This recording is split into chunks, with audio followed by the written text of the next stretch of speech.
Telugu PMC ప్రేక్షకులకు స్వాగతం. Hi friends, మీరు గనక ఇప్పుడే మా ఛానల్కు వచ్చినట్లయితే మా ఛానల్ని సబ్స్క్రైబ్ చేసుకోండి. సబ్స్క్రైబ్ చేయడంతో పాటు పక్కనే ఉన్న బెల్ ఐకాన్ని క్లిక్ చేయండి. సూపర్ స్టార్ మహేష్ ఫ్యామిలీ అంతా సోషల్ మీడియాలో చాలా యాక్టివ్గా ఉంటారు. మూవీస్కి సంబంధించిన అప్డేట్స్తో పాటు ఫ్యామిలీ మూమెంట్స్ ఎప్పటికప్పుడు తన అభిమానులతో షేర్ చేసుకుంటారు మహేష్ బాబు.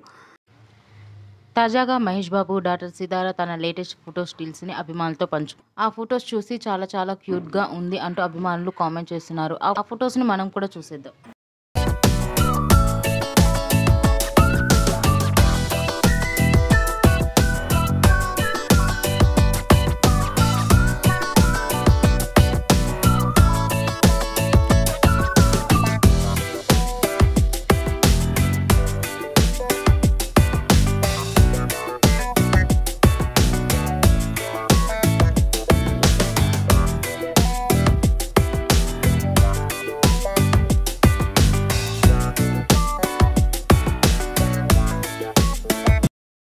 ఈ వీడియో మీకు నచ్చినట్లయితే లైక్ చేసి మరిన్ని టాలీవుడ్ లేటెస్ట్ అప్డేట్స్ మిస్ అవ్వకుండా చూడాలంటే తెలుగు పిఎంసి ఛానల్ను సబ్స్క్రైబ్ చేసుకొని పక్కనే ఉన్న బెల్ ఐకాన్ని క్లిక్ చేయండి.